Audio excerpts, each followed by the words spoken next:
Okay. We're gonna call the July 25th meeting to order. The first, we need to take roll. Charlie Bryan is out of town, so I am acting as chair.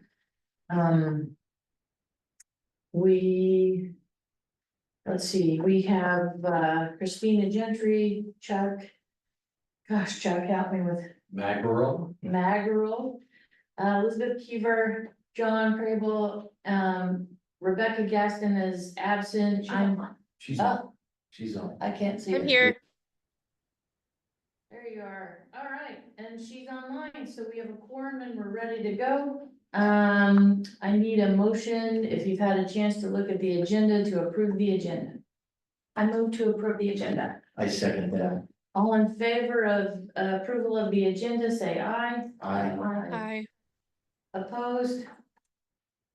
Okay, we've approved the agenda. We'll go on to the regular agenda, and that is financial reports. We are deferring the monthly financial statement. So the next item is consider authorizing the executive director to execute the credit card processor signatory change. I do have a question on the financial report, because James had forwarded the information that we provided to the city for second quarter, and there was a financial component within that report. Is there a difference between what that report is and what we would normally receive? What you received for the, you talking about was attached to the second quarter report? Yes. That was a draft. Okay, Karen was still in the process of catching up on, and I think is Karen on there? I don't think she's. She was supposed to be joining us, but she was in the process of catching up, so I asked her for the sake of the reports. And she put together a draft of what the financials are, until she can finalize those reports, and that's what that was. And so she's still working on a final draft, but that was current as up to when I submitted those reports. Okay, yeah, I saw that, it's like, oh, we Yep. got them, so, but I guess not. Okay, James, you want to talk about the credit card processor signatory change? That is for Karen, so. Let me find that page. You would ask me Is she waiting?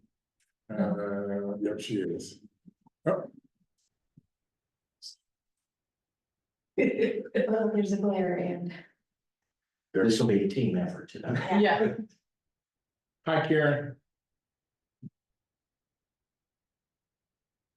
She is connecting to audio. Okay, great.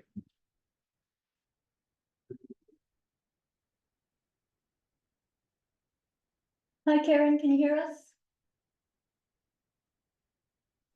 Hi. I can hear you guys.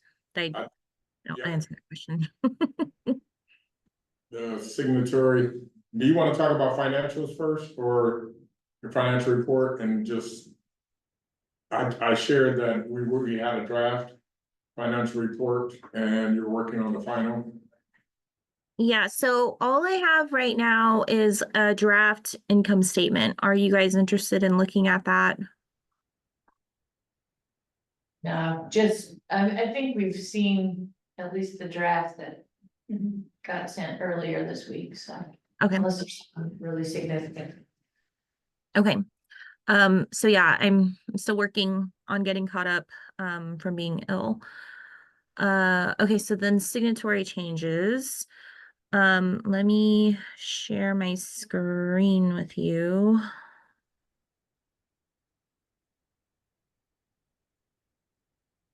All right, can you see my screen? Yes, Yeah. All right, so this is so that I can get access to the reports that show us what we're being charged in credit card fees. Right now, they just magically show up on our bank account, and I don't have a report to tie to it. So I've already gone through all of the steps to retrieve it. Kenneth Yates was the last one that was able to access this account. At this point, customer care won't talk to me because I'm not a signatory. So what I'm proposing is to allow this change to have me as a signatory so that I can chat with them and get the reports that we need to show what we're paying in credit card fees. Any discussion? How does this align with our financial policies of who can be a signatory on our banks? Cause would this require a policy change on who can, as a signing authority on our bank accounts? Not on our bank accounts. Oh, This this is, isn't for this is just for the card processor. yes, for TSYS. Got it. So we don't have a policy about who can be a signer on a card processor. Oh, then this seems pretty cut and dry to me, but. Anybody else? I'd entertain a motion to approve the change to the processor signatory. I move to add Karen as a signer on our credit card processor. Is there a second? Second. Great. All in favor, say aye. Aye. Anyone opposed? Okay, that passes. The next item is authorize the executive director to execute the 2023 annual audit engagement letter. I move to, oh, doing discussion. Oh, do you want me to bring it up? Sure. And my only question on this was, I mean, they said earlier in the year they could do it earlier, and then it took us a long time to get this letter. Do we have any idea when they will actually conduct the audit? Cause I looked in the letter, there's no date. Okay, so this is a me thing. I will take responsibility for it. Part of the reason that it's taken so long is that we were trying to solicit another quote for an audit. And so I've talked to my primary employers, my CPAs, and they are not able to do it because they wouldn't be able to remain independent for the audit. The other thing that one of the shareholders that I spoke with earlier this week said was evidently we're getting a really great deal with Cummins. So and she also is familiar, I think she worked with Interfaith in Johnson County. And so she was soliciting for audit engagement fees and said the cheapest from a small firm had been like 16,000 just for the audit, not even for the 990. So for our audit engagement with Cummins, their estimate is I think like 11,700. So in her opinion, that was a great deal. Great, all right. So yeah, so the audit will start when I send them information to start conducting the audit. So I already have the list. So it's just a matter of me getting caught up and then being able to send them over the information that they've already requested. Now, does this reform requires board member signature? Does that have to be board president? Can that be any one of the board members? I mean, do we need to wait for Charlie to be back in town to execute the document, or can it be done?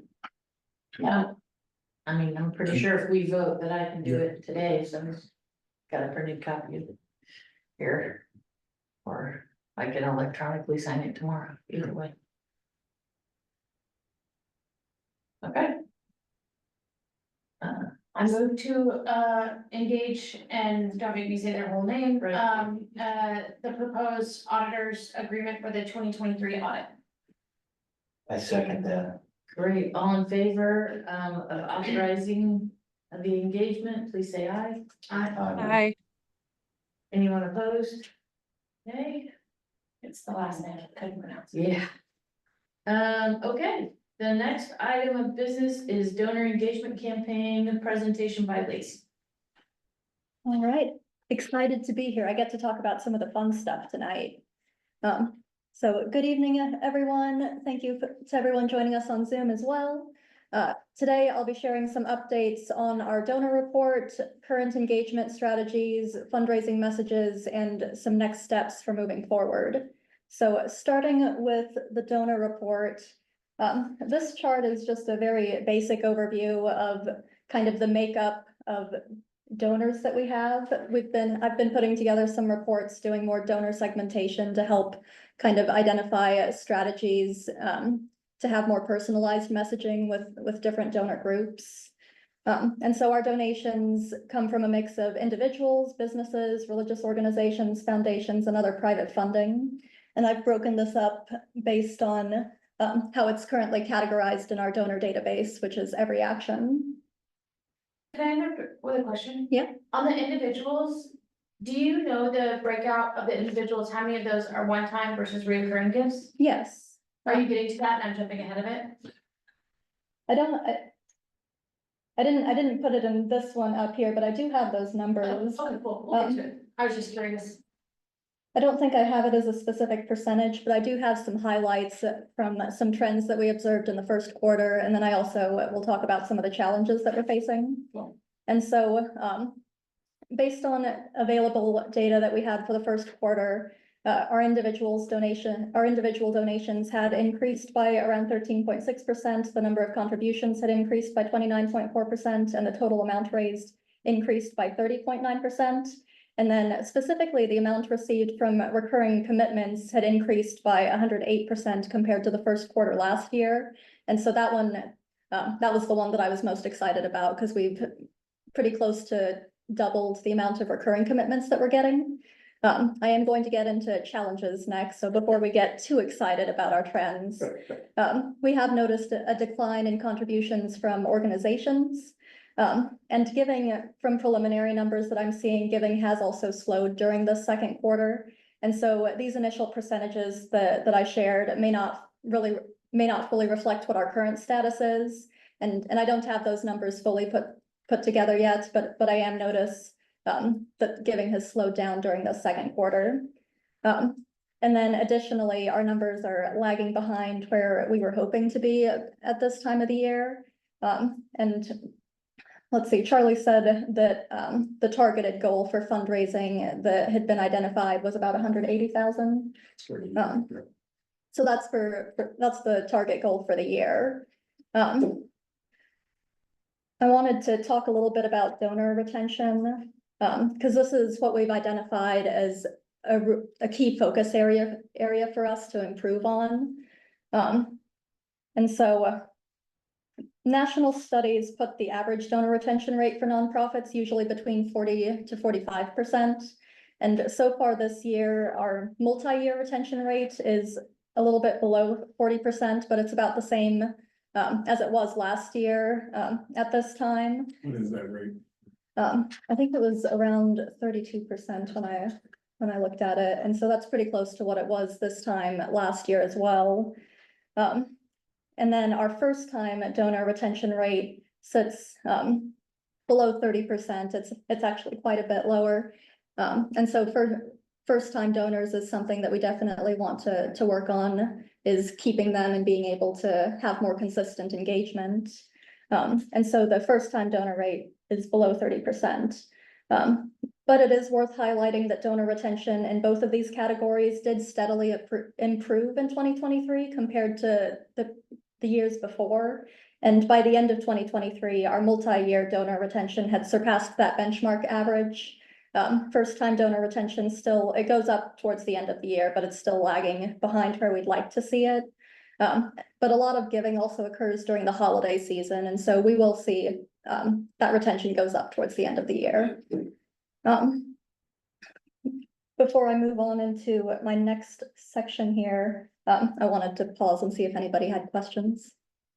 And by retention, you're just measuring that as if they've given, again, each calendar year? Yeah, so every action, it measures the retention, and I'm able to run that report as well.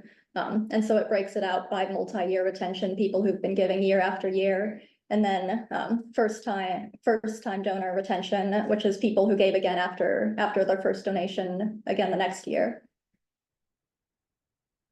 All right. And what was the total donations in 2023? So for the 2023 data, what I have for our totals based on what's in our every action report from individuals, that dollar amount was $145,963.22. And then from organizations, that number is $97,309.94. So the total between those two categories is $243,273. $243,273.16. I probably should have rounded those numbers to make that easier. Yeah, great, thank you. All right. And So then the total in 2023 was 243. between individuals and organizations, Between the two, and the goal for this year is 180? I think the goal is set for individual donor The giving goal for was my, individuals. yeah, that was is my 180. understanding. What's the goal for organizations? I don't think it's something that we had talked about as much yet. Would you give us an idea of what kind of organizations we're talking about? So I have it broken up here as well. I think some of the labels didn't make it onto my second pie graph, but the colors are all the same and it's all the same that are included in that first graph. And so right now, the way it's categorized in every action is businesses / organizations is one category. So this includes just standard businesses, but it also includes like social chapters, volunteer organizations, things like that. We also have religious organizations as its own category. Foundations is its own category, and there's a good chunk of giving that comes from that. With foundations, this includes both foundation grants and also a lot of it includes some of the donations we get from the Douglas County Foundation, and so some of those are also donor advised funds. Right. And so some of the engagement for that is still a kind of that one-on-one individual personal engagement. So it's in that organization category, but it also, some of those, they're all kind of lumped into foundation in my donor report, but some of those are actually our individual giving strategies as well. Yeah, those can be tricky because most certainly a lot of those have more to do with those individual relationships than they do with foundational, so. Yes, but it's good that we're getting a good chunk from that. Yeah. And if there's, if you have any feedback for me on any segments that you want more isolated or want more information about, then let me know as well. How And do you track in-kind donations? Because I'm sure you get a fair amount of people, especially when you were doing things like seeking hand warmer, stuff like that. How was that tracked? So we've been trying to figure out how to integrate this better with our Every Action donor database. We did a lot of the tracking on Google spreadsheets, and a lot of that has not transferred over to Every Action. And so there's a little bit of that kind of goes into that other private fundraising category. There's some of them that are labeled as in-kind donations, but a lot of them are on Google spreadsheets. And so that information isn't fully captured on Every Action. Since we've I'm sorry, is that something we would like to see? Well, Like to get an idea of what other in-kind donations we're receiving, because that is important to a lot of things we do. Like we do get a lot of food donations and clothing donations and just different things like that. will you aim to track it for We track it, audit, financial and audit? we track it. And a lot of those, in my experience, a lot of the donors often start off by giving in-kind donations, and they're really easily convertible to financial gifts. So if you track that in your Every Action and start looping them in and treating them like financial donors, I think you're gonna find that you're gonna have a conversion rate because, at first people wanna give something physical to kind of get a feel and that warmth with the organization. And then they start trusting where their money's going. So I wouldn't sleep on not treating those donors like monetary donors. I mean, I would really encourage you to consider doing that, so. That's a good point. What you're saying makes a lot of sense, and we do see that a lot with people who start engaging with us and starting first with donation drives.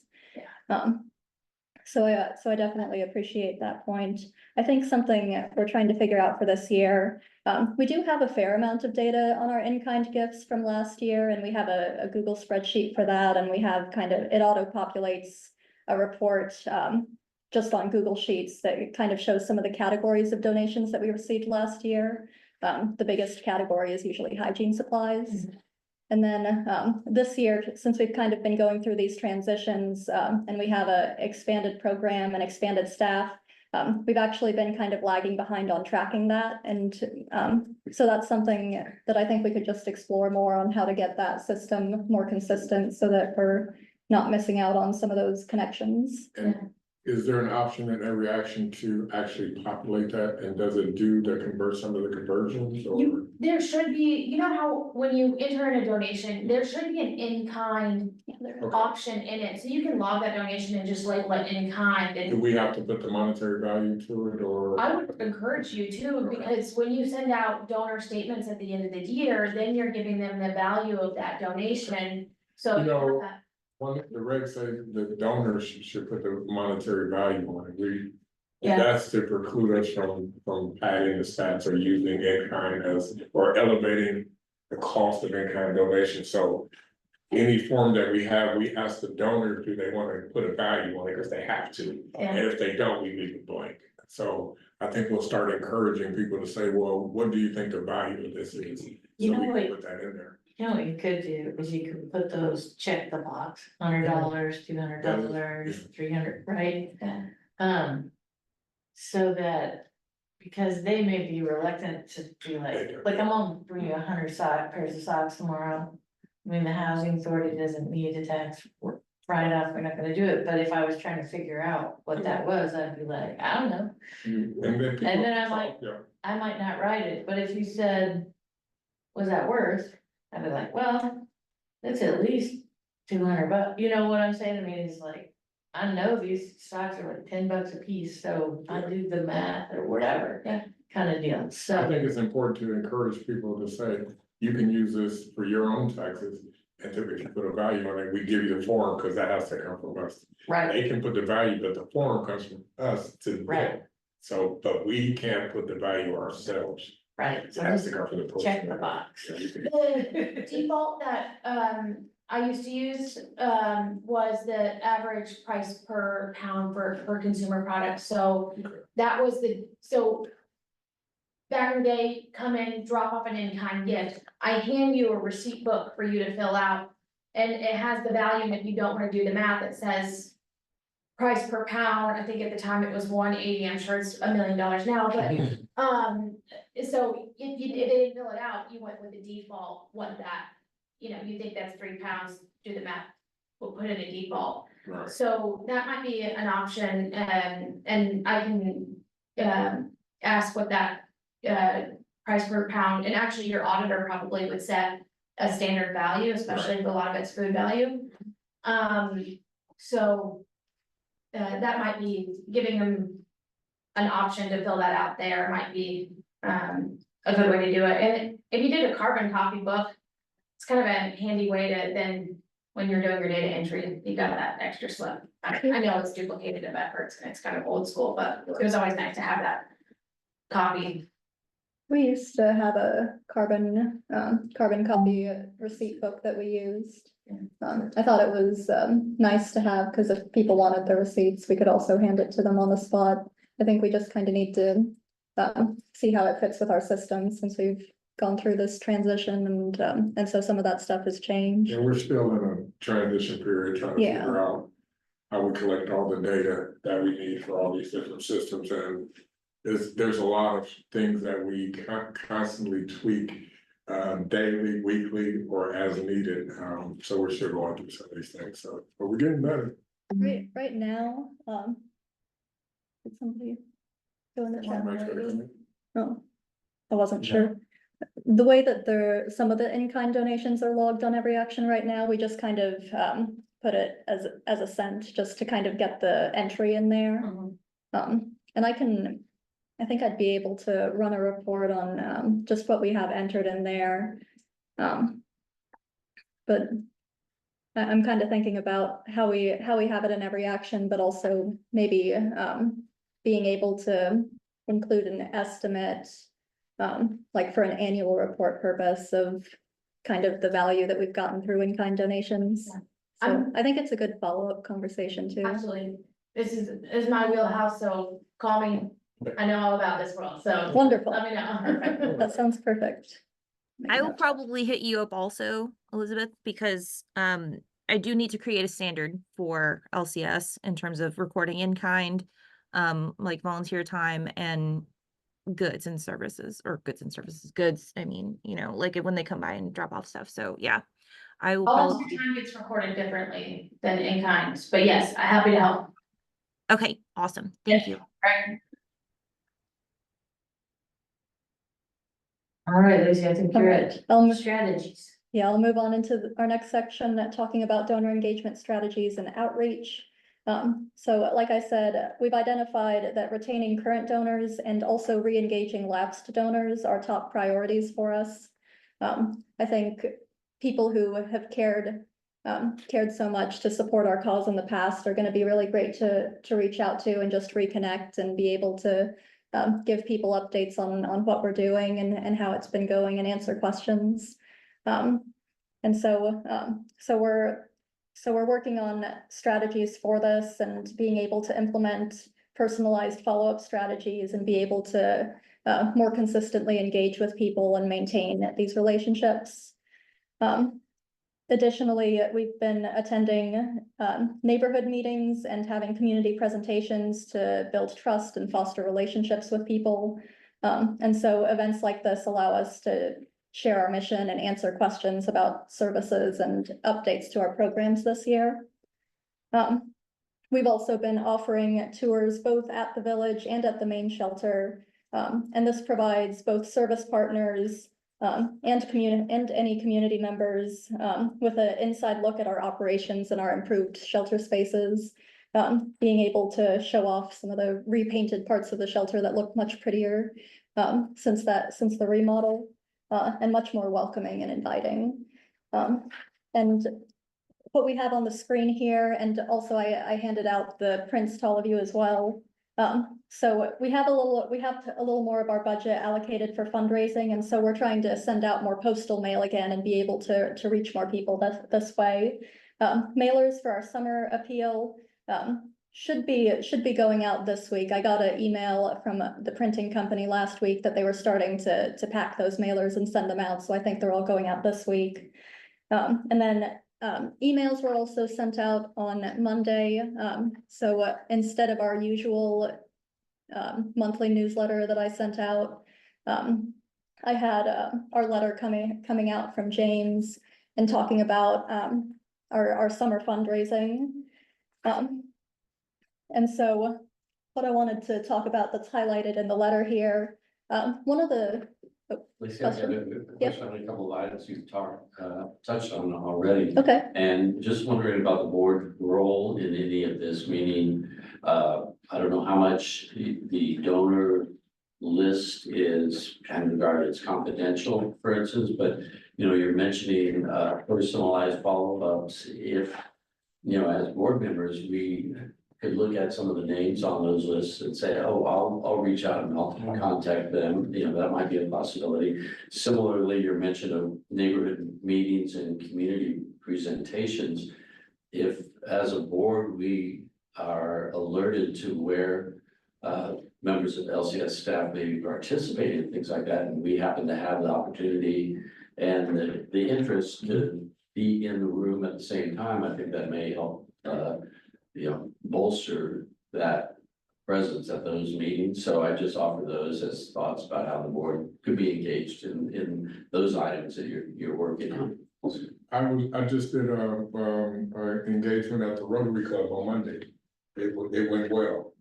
So that would be great. I can start to coordinate where I'm gonna be when I do events like that. And one of the things that we're coming up with is I'm gonna start making phone calls and I'm gonna do a random list I think it's important for me, if somebody gives 50 cents or $5, they might get a call from me thanking them. We're gonna generate a list that we're gonna ask the board members, we're gonna have a list of potential calls that we can share with the board members if you're willing to or want to. And then you can say yes or no, how many you want, and we can do that on a reoccurring basis. I think we'll start monthly, Yeah. maybe. They're gonna give me, how many you gonna make me do it? I mean, how many am I gonna do, Lacey? I think we're just starting with Five a five for the week, Or yeah. something like that, and so I'm just gonna call 5 different people, and I want it to be random, because I don't wanna say anybody's more important than somebody else, and I want to be able to randomly just call anybody that's donated and just call them and say thank you. I get all the emails if it goes through the website, so I get the emails, and they get the letter that people get back from me, the response from an online donation. I see them, so I see them every morning. I'm getting about 5 to 6 responses, and so when I get the list, I'm gonna start calling people. I think that's gonna be really important. to And- just make connections. And having a phone campaign is going to be one of our strategies, so not just James making the phone calls, but also some of our staff, myself and a couple of other staff members are gonna help out. And if we have, one of the things I'm gonna talk about kind of towards the end of this with next steps is talking about how to grow our donor engagement capacity, and so that includes having some even volunteers, any of the board members that want to as well, helping us with some of these strategies, or just making thank you calls, or helping us with some of that personalized outreach. So I'll talk a little bit more about that towards the end also, but all of your ideas are excellent. Well, I guess I have a certain I hope people answer their phones. Yeah, I know it's typical if there's a caller ID that is not immediately referenced, a lot of times it's like that. Yeah. That one pass. That is true. Don't sleep on a hand addressed letter. Yeah. Seriously, people love a hand addressed letter. Mhm. Okay. I had a volunteer who, that's what she did. She hand addressed exterior letters, and people open it when it's handwritten. I don't know what it is about it that makes a difference. Personal touch. And yeah, so, you know, We're looking into doing that. if you find that phone calls for thank yous aren't working, try letters, because if it's handwritten. We're gonna try a little bit of everything. Yeah. One of the, well, I'll let Lacey. I had one more quick question, Lacey, Yeah. about the number of online subscribers you have currently, and then maybe opportunities that you're looking to engage, increase that number by, putting out an email Mhm. subscriber list. But what is the current number of subscribers that we have online that you send out Our, emails to? our email subscribers, I believe it's around 1,700. The number of people that actually open their emails is smaller than that. I'm not sure what that exact number is. But kind of having different channels of being able to engage with folks. So whether it's through email or social media. And I know, I've been a little more stretched thin, so I haven't been able to post it on social media as frequently these days. But being able to have these different channels for communication and connections with people is definitely important. Sorry, one last question. Did a remittance envelope come out with this? Huh? Did a remittance envelope come with this? Reply envelope? Yeah. Yeah, There's a copy of that in what we have up here. I have I don't have the reply envelope, but I have the fun envelope part that also went out with it to make it Well, I more was curious what the eye-catching. giving categories you put out with this. We one. have, and So what we show some else. maybe I'll just go step by step through the different appeal materials. And so I'll go through this and then let me know if you have more questions after that. So starting with, let's scroll back up really quick to the letter. So starting with this letter, one of the big questions that we had received was just being able to offer more transparency and explain what our increased public funding covers versus what it doesn't cover and what we're focusing our fundraising on. So with our appeal, we're really highlighting the need to fundraise for more food and basic hygiene supplies in order to support our increased shelter capacity. And so you can kind of see that in the second paragraph here also. Thanks to increased public funding, we can cover our staffing needs and grow our capacity to serve more people. The funding that we have really covers just those essential operational costs. And our staff now receive a living wage, which is a really great highlight for us because it means that we're able to retain and train more staff. And so this has been really great for us, and it allows us to maintain a high capacity shelter with dedicated staff. But we are still relying heavily on donations to meet those essential needs. So to meet the need for all the hygiene supplies, all those basic supplies, and also being able to feed more people. So right now, with what our funding covers, we are able to provide 3 meals daily for everybody that's at the village and also in the housing program at the main shelter. But we don't really have additional funds to be able to cover everybody that goes into our night-by-night program consistently. And so this is an area of need that we're really trying to highlight. And then let's go ahead and scroll down as well. And then I want to give a big shout out to Chuck. Thank you so much for endorsing us and including a letter of support as well. So we had reached out to Chuck and asked him to be a part of our appeal also because he's a well-respected leader in the community and in the food industry.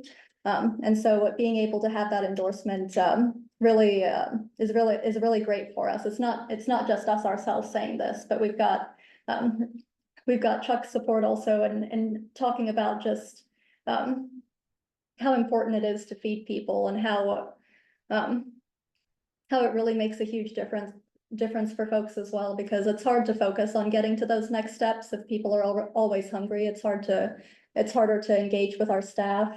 And it makes people crankier if they're coming in hangry all the time.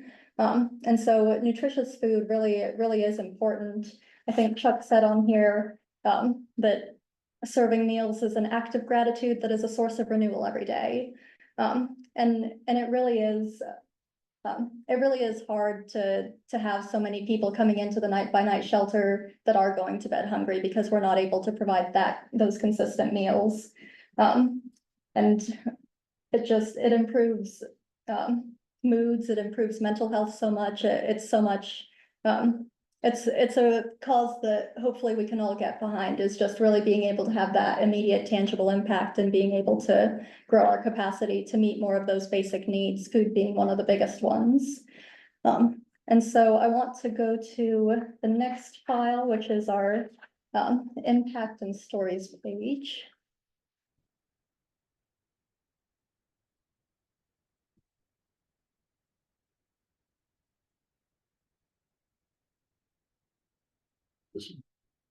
And is everybody able to see the documents that we're sharing on the screen?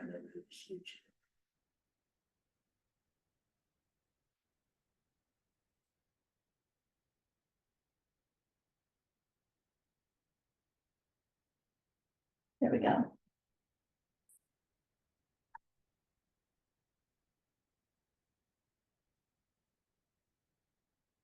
think everybody can see it now.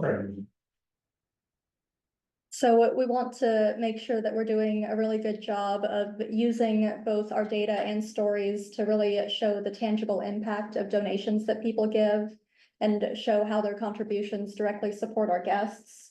And so I have, so I'm really excited to have our mid-year impact page. I'm excited to have more stories to share. But we are tracking and able to share in our impact reports how many unique individuals we're serving, how many meals are served. And this number is based on just how many meals we're serving every day for the number of people that we have in our in the village program and in the 90-day housing program. And then being able to show how many bed nights we've been serving. And so this is based on our census with our bed count and adding those numbers up for each night. And then also highlighting the number of people that do move to permanent housing. And so this is really exciting to be able to show this impact. I think especially when you look at the number of meals served and the number of bed nights, that's a lot. Those are really big numbers. I think it really helps to emphasize how much we're doing and how many people we're serving and how that all adds up every day and every night. And so also on this page, there's a little QR code that people can scan also that directs them to our website. So again, we're focusing on kind of breaking down what it takes to feed people and how your donation impacts that as well. So thanks to Karen for getting me our average monthly cost for this.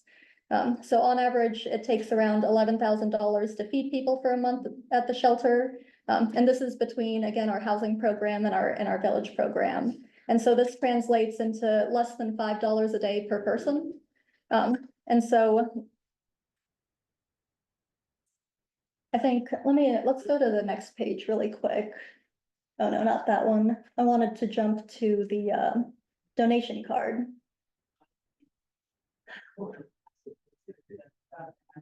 So the reply card there. Can everybody see that? Yeah. They can see, I mean, online. You're on Zoom, can you see it on there? Oh, I have. Zoom links. I don't know if I have to stop sharing. Might want to add something. Yeah, just press the share button and then you'll see what page you're. Yeah. it's- Yeah. It looks like it's Good. the right one, yeah. There we go. And so we also, we revamped our donation card, compared to the previous one we were using, and we have it. We have these donation impact amounts that are based on those core needs and on those food costs. And so, going by this less than $5 a day per person number. So the very first one, a donation of $25 gets people the essentials. And so hygiene and clothes for one person. There's a variety of supplies that this can include also. And have these gone out? Yeah, It's these, in the mail. Great. And then we send an electronic copy out with the email copy, so all this is what our program is for donor retention. Perfect. The mailers went out with everything you're seeing Right. here, and then the way that this went out, everybody that submitted online checks or sent things through the mail, they got this mailed to them. If you were just doing online, we online all this to people that were online donors. Perfect. So make sure everybody got it. And are they already coming back? Now, they're just not going out. Yeah, So the okay, emails went out we- to, we've gotten a few coming back through the Okay. email Right. so far. excellent. Um, yeah. So we have the postal mail going out, the email went out on Monday this week to everybody on our subscriber list. And something that I'm gonna use, as we're doing phone banking and connecting people in any ways that we can. I also have it on just like sign up forms for any events or tabling that we do. I'm trying to get more feedback on people's preferences for how they want to be contacted, who wants to be on our postal mail list. Anybody that wants to be subscribed that isn't to our email list. Yeah, Great. looking a little bit at, starting to build a list of how we could potentially use text updates or highlights. So starting to get more of that feedback to, really build on our mailing list and those different lines of communication, and so have that personalized engagement for each. Did you buy a list? Say it Did you again, buy a list? buy a list? Yeah, did you buy a list? Oh. Next time when you work with a mailer, if you want to buy a list of everyone in this town that has a Oh, home okay. over some odd $1,000, you can do that. If you want it, or someone who makes over $100,000 or That's- home value. That's our next campaign. Okay. We're basically dealing with donor retention and re-engaging donors that we've had in the past, but that was where we started. Okay, So we're waiting for some of the data to come back so we can start to fine tune what we're seeing and start to address it that way. We don't have the data to do that, but that's good to know, because we were thinking about where do we go from here? We Yeah. can start doing that, and to have a list of, we can buy lists for people in Lawrence. That might be starting, Douglas County, that might be a good start. Yeah, to perfect, looking at. yeah. Yeah, that's great. I can help with that. That sounds terrific. That does, that sounds great. Um, So now, on the Question of foundation, Mhm. support. Are there typically like matching components of the foundation money? Will we gain any greater traction with foundations if we're saying we're bringing in individual donors to this amount? Is foundation just their own thing? I mean, sorry, I don't wanna. Oh, you might be better at responding to it than me. It all depends on the foundation. Some foundations, like matching challenges, you know, notoriously the Maybe Foundation is, they won't give you any money until you've reached their matching goal, and that they're mostly for capital grants. So it all depends on the foundation. Sometimes it's great. But matching is also a great fundraising strategy in the sense that, you know, if you have a donor who wants to, you know, put up a matching gift, I mean, that's always excellent, but I don't find that a ton of foundations require a match. I find that more grants require matches, than, you know, foundation gifts or, kind of operational ongoing funds, that in my experience. But I guess just looking at what our revenue streams have been, I mean, our grants are primarily city and county, and I guess United Way comes in to some level or another as well, but. And so I'm hoping that the city doesn't require a matching component on funding, but I don't think so. I think we would have read that in the fine print. Yeah, No, it's not required.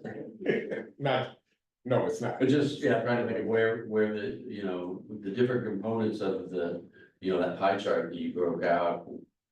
How can we leverage one component of that perhaps to enhance another component, I guess is kind of what I was wondering. And I think, our next step is to kind of identify some fundraisers that we want to do. I know I have some proposals for some coming up, next year. I think it was a 5K run and a golf tournament, I think. And those are just some ideas that we have and we're gonna pursue them because I think we've done them in the past. But we want to look at, would it be better to identify a goal, like a campaign to say, this is some of the things we've done, and I know I've spoken about step-up beds before, and I always think that that might be a good campaign to raise money to get step-up beds, for the shelter. So it's just a thought about how we would do something like that. So it's always wonderful if you have a goal in mind, say, we're raising money to do this for the shelter, and explain why, instead of just saying we're just raising money. I think we should have a goal in mind as to what we want to obtain.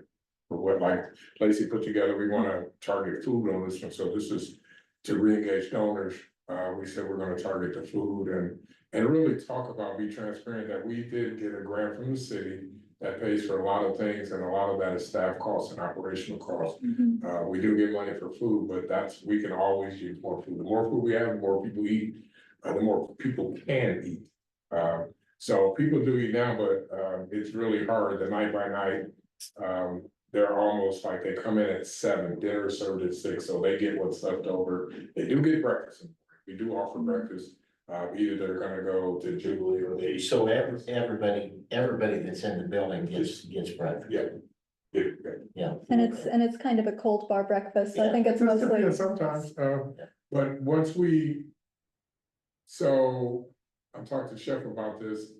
I wanna do hot breakfast every day. Right now, we have to do different cooking because the village can't support a hot breakfast because we can't keep it warm over there. So he does the best he can. He delivers. If it is a hot breakfast, he has to cook it, prepare it, and deliver it that same day. So that's a burden on him. We're kind of down some of our staff. We have, some of our staff are out. One of our staff members is out on personal leave.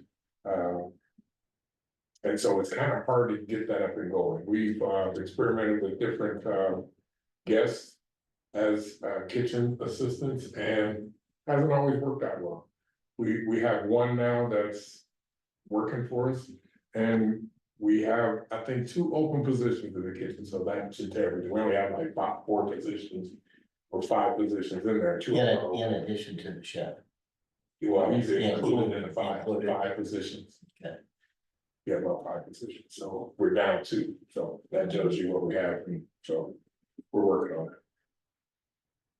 What else, for sure? Going back to, you can keep this up for a moment. So this just kind of translates, what your donation goes towards and what kind of impact that has. And so, like, for example, $50 is enough to feed 10 people. And if you go all the way up to $11,000, then we could have people sponsoring our meal services for a whole month. And usually on the larger ends of single donations that we get, it's usually an amount about 10,000. So hopefully, boosting that a little bit and getting the title of hero. We can go back to the impact page and we can scroll down to stories.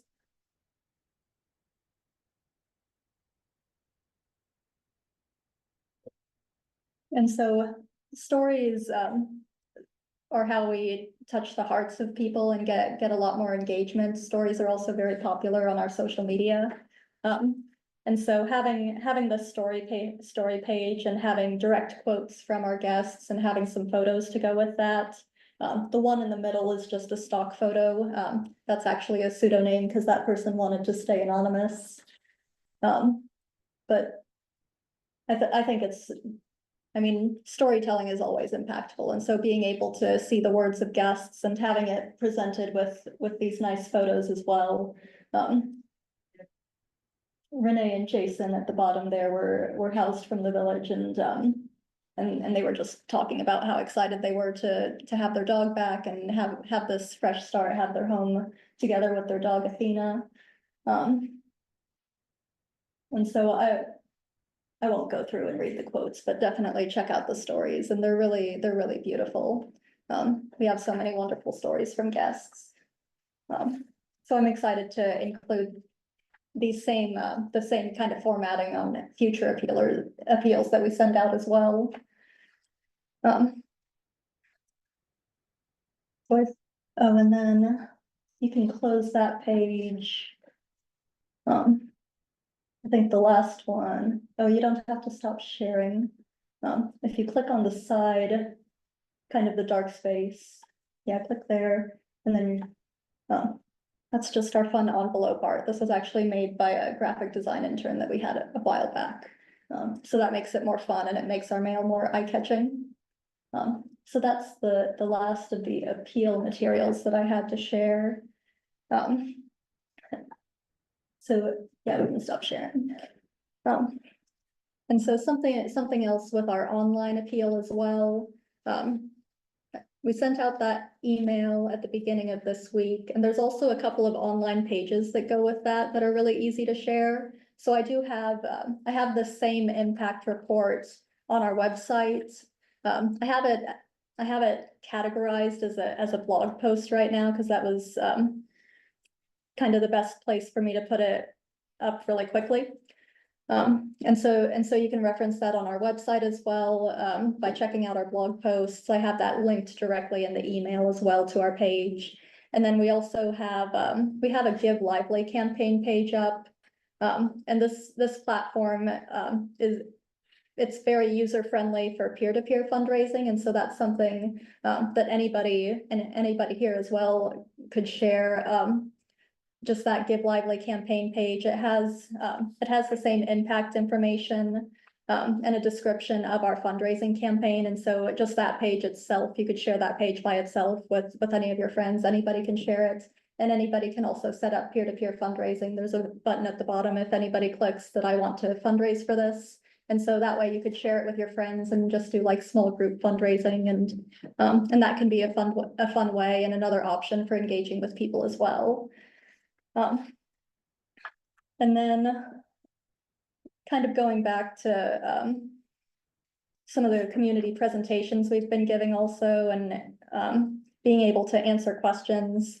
I know James has gone to a lot of the neighborhood association meetings and just been having a lot of great conversations there. And being able to answer questions about our services. Another big one that has come up is just talking to people about that we do focus on and prioritize Douglas County residents. And we do have an intake process and explaining how that works, and we have questions that we use also to ask people about what are their connections to Douglas County. And so that was one that has come up quite a bit also, is just clarifying how that process works. And we've gotten lots of positive response to that as well. Great, let me ask you something. Yeah. Cause I think this is gonna go really well. Sure. And I think you should send this to all of the board members an email tomorrow saying, are you willing to make calls? Are you willing to do handwritten notes? Whatever else, right, whatever else we could do to help. And then get us information about, either bring us this letters we need to write. I mean, cause I'll write handwritten thank yous, I'll call people. Let's kind of plan on, okay, how do we get those to you? Let's don't wait till the next board meeting. And kind of get that going, because I have a feeling this is gonna go really well. And I think the more active we can be at this front end of it, right, when people have gotten it, the better off we're gonna be. So I would say, put on your next step, send us an email tomorrow. Okay, So. And some of us can do it, and some of us have other things, but as long as, it you might might as be, well help. it might be on Monday, because I'm gonna be out of the office That's tomorrow. fine. But I can. Yes, yes, but But not I can- saying cancel your vacation. We're not saying, let's get this rolling. Yeah. So I can definitely do that. I might put it as a survey, because I had thought about this before also, is just having a few different options and being able to get your feedback on what you're all comfortable with, and what your limitations are. And so I'm definitely open to that feedback and just kind of figuring out these next steps together. And I appreciate all of the support as well. Perfect.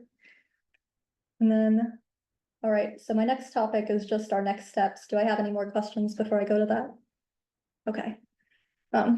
So for next steps, one of the big strategies that we're going to be working on is planning that phone campaign to directly connect with people, thanking people for supporting us, making sure that we're being good about our current donor retention, and also reconnecting with past supporters, and just kind of starting a conversation with folks, and seeing like what inspired people to give to us in the past, and what do they want to know about us now, and just kind of reconnecting and starting that conversation, just building relationships from there.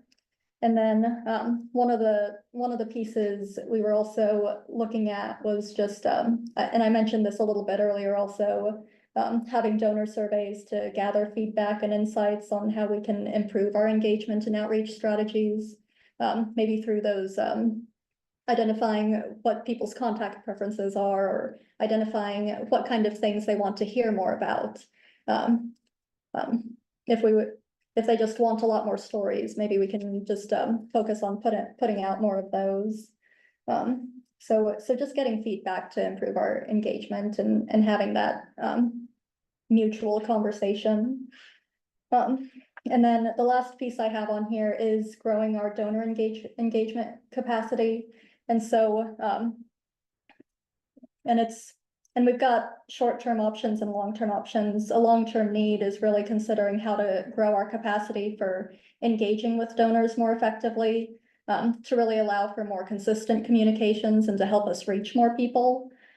This will also be something that helps us plan larger fundraising events in the future.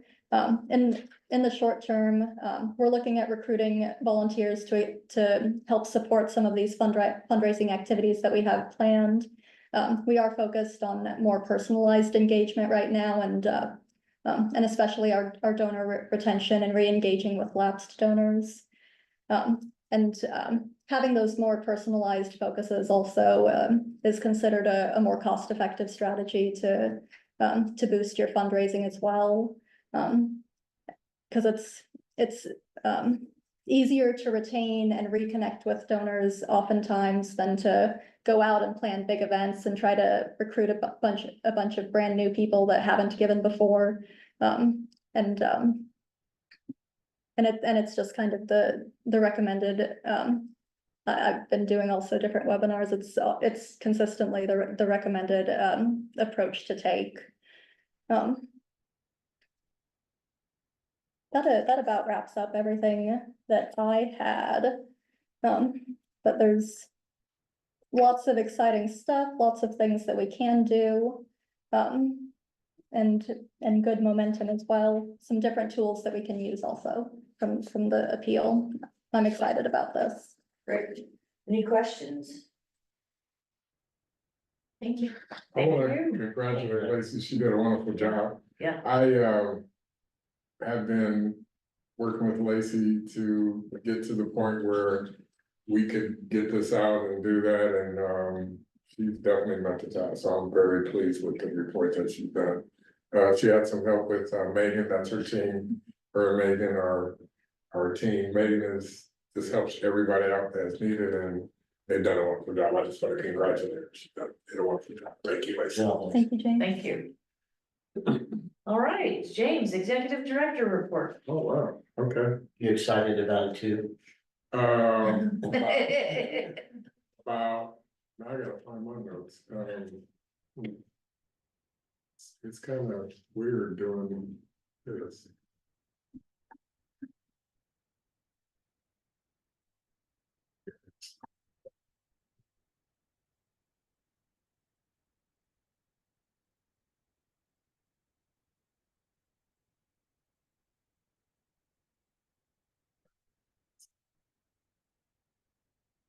So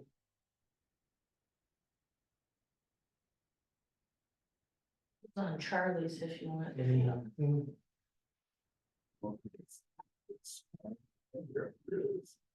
So I have the demographics that I'm gonna talk about, and I think I want to start with Rackery housing, so. Do the share screen on those Zoom as well.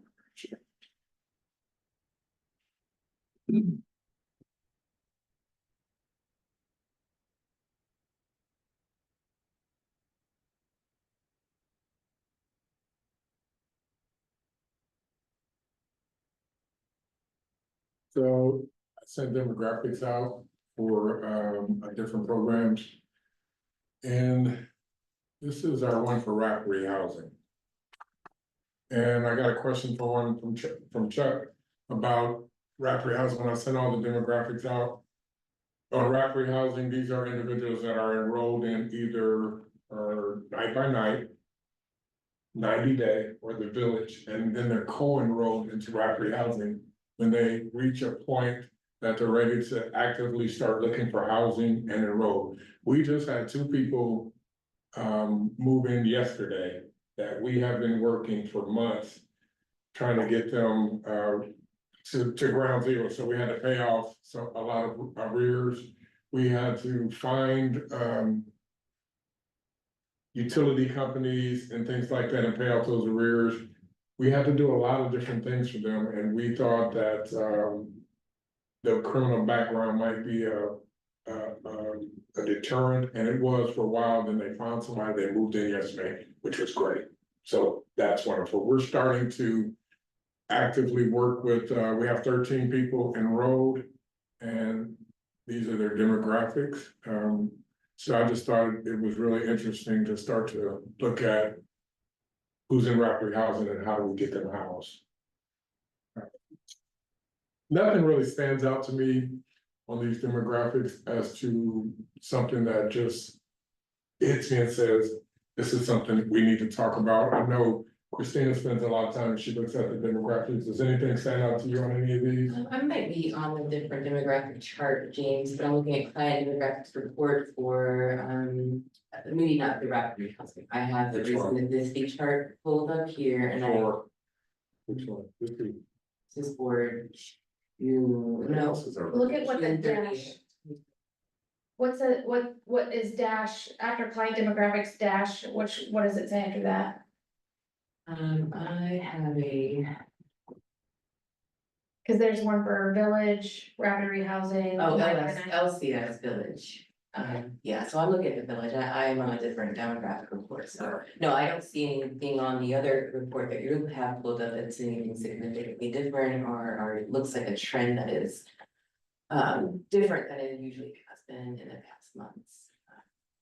And nothing that stood out to me either. One of the things that does stand out to me for the village is that, majority of people in the village, have disabilities.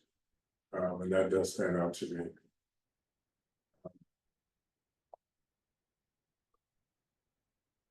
As we see right here. 32 out of the 57. And a lot of those disabilities are co-occurring with mental illness and substance use. And so that makes it hard for them to get in a position that we can start actively engaging them to actually want to be in housing or to have serious conversations about looking for housing and engage in that process. Because we can do all that work, but if we don't have a willing participant, it really is hard to do that. And so a lot of times, debilitating mental illness really is hard, especially when you have schizophrenia and those type of things. That's what we're experiencing, and it's exacerbated with a lot of the substance use. And that's kind of the makeup of a lot of folks that we have in the village. So we're still housing, still working with them, but it's just harder to get oriented to get all those things in place to be like, all we have left is to find somebody to rent to. So we're not there with a lot of people. So we do have people working and meeting with people to get prepared to do that, but it's just taking a lot longer at the village versus our 90-day in the shelter. Does it track how many people with severe and persistent mental illness have active case managers with Bert Nash? Do we know? We probably have that, but our HMIS doesn't Yeah. track it like that, but we probably can do some correlation and try to identify that. Yeah, I mean, I don't know if that's something that we're seeing kind of on a reoccurring basis, that we're not having folks who have, if we're needing to do work to bridge with case managers or are people doing well with med management, things like that. I'm curious. And see, and that's one of the things we're working to enhance, is case conferencing with other agencies. And we might know they work with a Bert Nash case manager, but we don't know their medicine regimen. We don't know when maybe the appointments are coming up or what the recommendations are from psychiatrists or psychologists or the mental health team. So we can just monitor for compliance to see if we can do things to help people become more compliant. And so that's what we're working on now, is to kind of shore up how we do that. And once we started making that something that we want to do, we are doing that. So we don't have it to where it's structured yet, Yeah. but we're getting there. We're definitely getting there. And that's, we've been doing a lot of different working with the hospital. We had a great conversation with LMH yesterday to talk about what our criteria for when folks become beyond our scope of care. And this is for the shelter, it's basic. If individuals can do daily living tasks such as navigate the shelter by themselves, personal hygiene on a day-to-day basis, take medication that they're supposed to take or should take, and those type of things, and they're kind of, we can't do that. And so we do it. But we do it sparingly and only as needed. I encourage our staff not to try to do that. But we're getting away from that because we're trying to work with other agencies to ensure that some of those things are being addressed. And so the only thing I would like for the hospital to do is just when somebody discharges, and we're gonna call them when we know somebody's going there that's a guest of our shelter, we're gonna call them and say, hey, we have somebody coming. Can we coordinate when they get there, when they leave? So we know exactly what we're supposed to look out for it and to assist them with. If we do that, that'll be a game changer. It'll be a game changer, and if somebody, because what we're getting is people coming back to the shelter that still have significant issues with those daily living skills, either coming from either mental or physical, why they can't do them. And a lot of times it's physical based on a mental, and so it's kind of co-occurring. They need more assistance than we can provide. If we had somebody one-on-one with some of these folks, it would be fine, but we don't. And our staff are not trained to be medical assistants or to assist someone to the restroom, because we could do more damage trying to assist someone than we should be, though, because we're not set up to do that. So, and we had a great conversation, and so we're gonna start working on just information and getting discharge paperwork. That would be good. We don't even have to say anything, just make sure we get the paperwork. We can read what they need to do, and we can encourage them to make a follow-up with the provider. Whatever they need to do, we can encourage them to do that. So I felt encouraged by that, and we'll just see how it goes. That discharge paperwork would be something electronically delivered. It just depends on how we work. I don't know Well, yet. I'm just, Patient's preference. Yeah, the patient would have. I'm just Patient thinking, has to approve it. the likelihood of them walking out of the hospital with the paperwork and that paperwork ending up then in the hands of the right person. But it's gonna start with is a phone call to say, this is what to expect, and we can get the paperwork. If we How know, are they getting from the hospital back to the shelter? most of the time, Ubers. Ubers, Sometimes Interesting. walking. most of the time. Yeah. Are you getting anybody who is like still on medical equipment? They've got IV, they've got. Yeah, well, I don't know, we get people in all sorts of states, but a lot of times, and what I explain to the hospital is that. When this happens, it's usually not myself there, my deputy Kim there, or somebody else in administrative to be there, like our case manager. It's our DSAs, and they know if somebody can't get out of an Uber to get into the shelter, they'll probably be on our scope. If they come into the shelter from an Uber, coming from the hospital, and they can't articulate what's going on, they can't talk to us. They don't have information from us, we're determining, are they beyond our scope, because we don't know what's going on. We obviously see that they're in some type of medical distress. And they don't need to figure that out. It's up to us to be able to get a courtesy call to say, we have someone coming, is this something that you can do? And what I told them is, as long as they're willing to say, this is the needs that they have, and we're gonna set this up for them to do those, we can work with anybody. And that's what we wanna do. We don't wanna tell people no. And what I've started to do is, after a couple of times, I'll say, well, just let them come back and we'll work that out in the morning, or if it's in the week, on the weekend, we'll work it out on Monday. But then we have people in our shelter that need more attention and they could be at risk, but we're not gonna ping pong people back and forth by saying, oh, we're not gonna take them, well, we're gonna send them there, we're not gonna take them, we're not gonna do that. We're gonna state what we need and what our wishes are. If they continue to come, and they were our guests before they left, we'll take them back. And just we'll deal with that on Monday. Leave that up to us to do. So, but I'm encouraged that we'll start to see some better results from that, so. Can you talk a little about the protocol on the pallet village that how a person who's surviving sexual abuse or sexual trafficking or any kind of, I know that we've had some of the pallet village set aside for just that population who are experiencing that trauma. What is the protocol to allow or to place someone who's fleeing from a domestic abuse or sexual assault into the pallet villages? Or do we have protocols? Yeah, so I'm hearing the hospital's working on a protocol, but do we have one? I don't know if we have a protocol, and if somebody has that in their background, and that's one of the categories that we've accepted them under, we encourage them to work with with the professionals that work in that area, because we don't provide that specialty service, but we want to make sure we understand it and we're connecting them with the agencies that do that.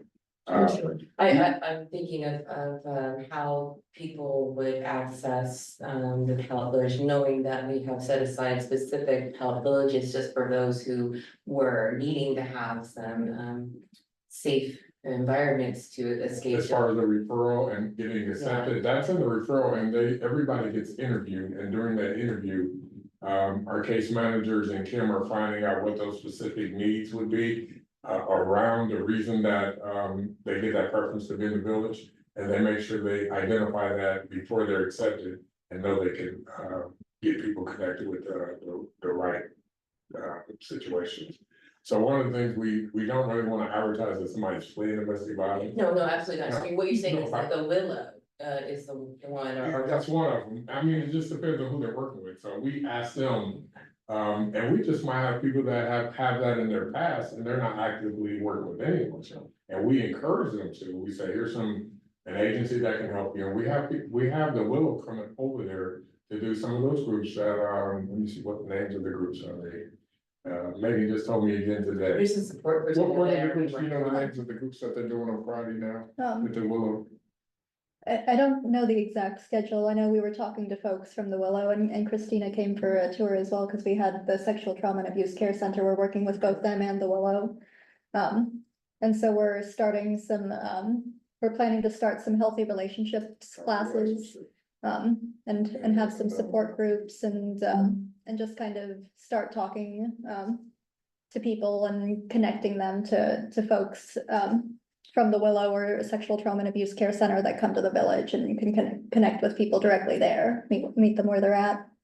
And one of the things, and that's a good question, because one of the things that people might not understand is that when they say, well, Lawrence Community Shelter is providing all these services for different people, we provide beds and we provide a roof over people's heads, and we provide meals, and we try our best to connect them with the services that they need. And so one of the things that we do, and it's by choice, we talk to folks and we say, here's some of the things that might help you on this journey. What do you want? So we don't make anybody do it. We don't even, I just told Kim that we have to make one, what are they calling it? The guest meetings, where she meets with all the guests. They have meetings. I said, one of those need to be mandatory. You have to come to one a month. I think there's only, they do one every 2 weeks. And we were having people not wanting to come, and that's valuable information and feedback time. And so if there's 2 of them, you don't have to come to both of them, but you have to. So we're starting to do that. But other than that, we ask people what their needs are, and we try to connect them with those agencies that provide those needs, but we try not to make it, we don't hold that therapeutic part of sheltering as mandatory. We don't make people engage in any services. We just provide those options. And I said, our job is to document what we've provided and the options that we provide to people. And if people want it, they accept it. If not, we can document that here's what we've provided for them, and they chose not to, and that's the right. With that being said, we had a woman at the shelter that since I've been there, well, before this month, I think she turned down 2 housing opportunities. We found her 2 places that were willing to provide an apartment for them. She didn't want them, and that was fine. You don't have to. But I said, we cannot continue to provide emergency shelter for somebody who could be housed. So we gave her another opportunity. She was all ready to do it until the last minute. She wasn't. So in my mind, that means you have the opportunity to provide your own housing because you turned down 3 options to have permanent housing. And after the 3rd one, we exited her. And so eventually, if she comes back for night by night, we might say yes, but it's exited because you self-exited, because that's our job, is to provide emergency beds and to provide options that are viable to you to get in. So she had an income, that she was accepted, and she turned them down. So, and that's the right. So that's what we do. Yeah. So James, when you're talking about the village and the interactions and opportunities there, how are we as far as staffing levels at the village at this point? Are you feeling good about what we've got? We have good staffing. The only position we're down at the village is a village manager, and we're still rethinking how we want that to look. So we have, DSA, we have a lead DSA on first shift. We have a lead DSA on second shift, and we went from having 2 DSAs on second shift to having 2 DSAs and a lead DSA, so there's 3 DSAs from, between 4 and 12, there's 3 people on shift, and it was 2, but we added another person. Overnight, we have 2 people overnight, so we're fully staffed, we're just down a manager, we have 2 case managers. One of those case managers is spending her time between the homeless outreach team. She's on the outreach team, but she's our case manager. And the benefit of having one of our case managers on the outreach team is I told her, anytime you have somebody on that you engage with on the streets and you think they could benefit from being in the shelter, you have the ability to enroll them right then. You could bring them over there anytime you need to and say, this person gets into the shelter. I told Missy that maybe today. But in Misty, from your outreach team, if you have somebody that says, well, I don't wanna go to the shelter because, bring them over and they can spend a night there. If they wanna try a night to see how it's like, I give you the ability to do that, whatever you need to do to help somebody see how safe the shelter is and to dispel some of those things that are going on, bring them on over and they can have a bed. And then we'll see where it goes from there, but, that's the benefit of having one of our case managers on the outreach team. I think I'm gonna lose her to the outreach team because she's doing a great job and we do need a full-time case manager at the village, but for the time being, we have 2, she's part-time over there, but it's gonna all work out, but we're fully staffed.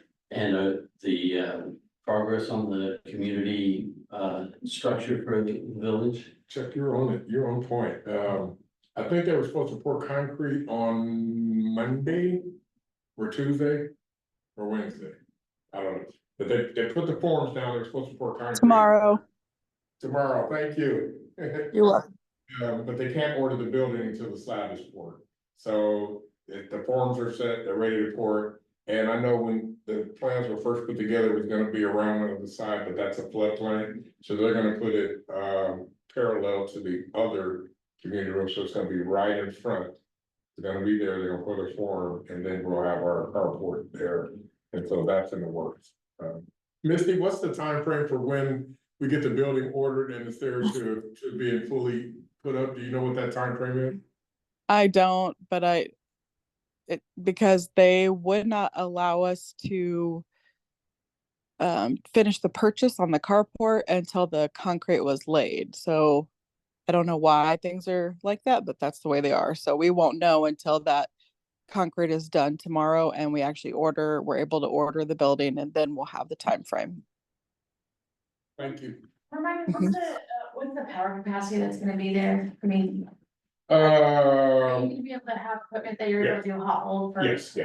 And so that's when I said why we do the village with, it's hard to do warm breakfast because we don't have the capacity to have warmers over there. That's gonna change when we have this building. We'll have increased refrigeration. We'll have another refrigerator over there. We'll have better storage, and we'll be able to have warmers over there to do hot breakfast, hot food all around. So And that's where they would actually eat Yes, that food yeah. then? It'll be Right there. it'll They be don't have to take that No, back and. right. They don't have to now, but a lot of people do take it to their. Yeah. cabin. So, Perfect. Anything else? yeah, Oh, more, okay. The PAL 24 project, is that, where are we sitting on that? we're probably 32, it's probably gonna end up Should get 24. probably, it's gonna be probably 25. What is it, 25, Misty? Oh, well, there's room for 32, but I can give the update on that.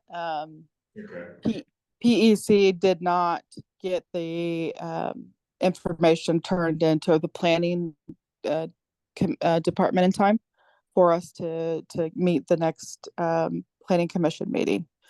Unfortunately, that was due on Monday and they didn't get it done. So it will have to go to the August meeting now. So I will continue to try to stay on top of them and make sure that they meet that deadline.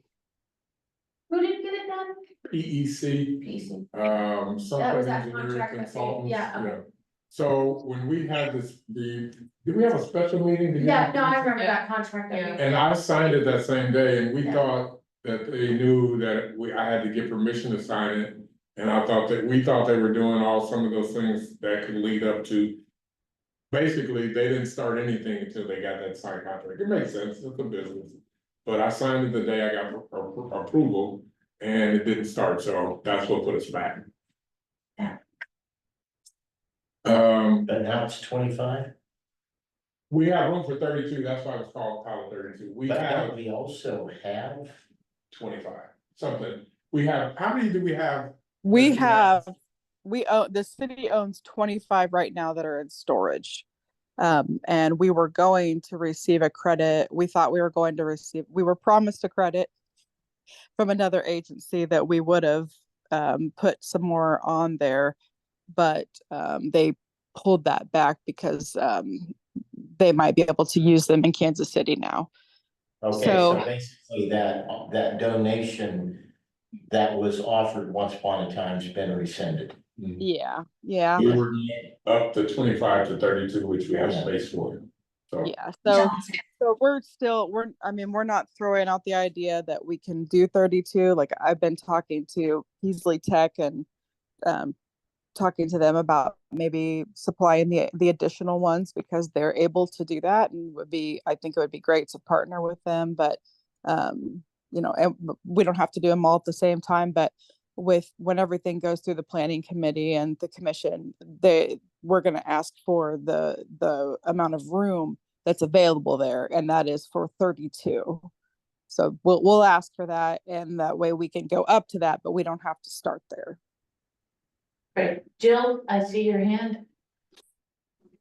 Oh, just on this topic, and I mentioned it at our last special meeting. I think it's important with this project and overall just to continue to try to have that good neighbor meeting with the Prairie Park neighborhood. I was talking to somebody in that neighborhood the other day that works at Haskell Indian Nations University, and I just think it's important to connect with that neighborhood. Thank you. and one of the things that we had, and Lacey's gonna look into, we pulled up all the good neighbor documentation, we've been reviewing it, and we're gonna reinstitute the good neighbor meetings, and I'm thinking, one of the things I was gonna talk about is we had our first advisory board meeting on last Tuesday. Last Tuesday, only 3 of the board members showed up, and so we sent out the notes from the meeting we had. We want to get all 6 together, and I think one of the things that I want them to think about is maybe hosting those good neighbor meetings.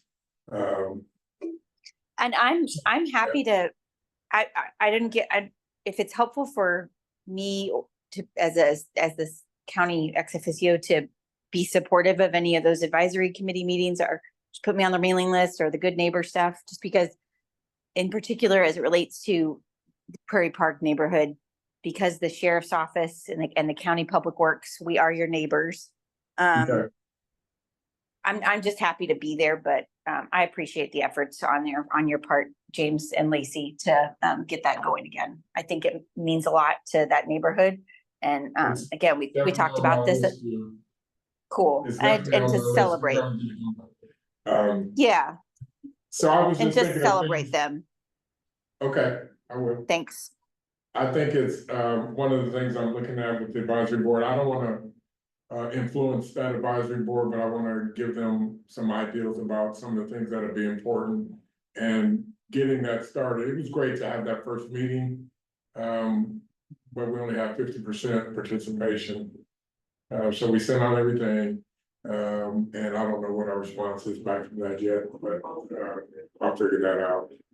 And we'll reinstitute that. I think we're gonna meet at least, I think we said once a month at least, but I'll figure that out. Are you offering a hybrid format? I'm sorry to cut you off, I think we kind of cutting it Alright. out. Are you offering a hybrid format for that meeting so that people can join online? Yeah, we did that, and we wanted to have the first one at the shelter, and we did have a Zoom option, so we're gonna do that also. But I want them to decide how they wanna do that, and I want them to come up with how they wanna be beneficial to advise the board. I also talked to them about, the first thing I asked them to do was to decide how many more members they want. And what areas of the community they want to solicit to get members from. So I think we talked about, we want somebody from law enforcement, we want somebody from the hospitals. You weren't at the, trying to think, I don't have my notes in front of me, but there were some other pop, yeah, the advisory Lived board, experience also. lived experience, and so we kind of took over, but I don't want to tell them what I want them to do. I want them to hear kind of some ideas, but I want it to be what they decide, because it's important that they have the autonomy to do that, to advise the board, so I don't want to influence that. All right, so I'm looking at the agenda, that looks like an advisory committee report, but Okay, maybe we jumped over operations, so do we have anything on that? let me talk about two more things. Okay, Weather emergency shelter for the month of July, perfect. we have weather emergency shelter on the 2nd. We had it on the 4th of July. I didn't exit people. I told people they can stay in the building. So it wasn't weather emergency, but people were in the building. And then on the 15th, 16th, and today we're in weather emergency. And I don't have What's this, the temperature? it's the ambient temperature, which was over 100 at about 3 o'clock. I think it went over about 3 o'clock.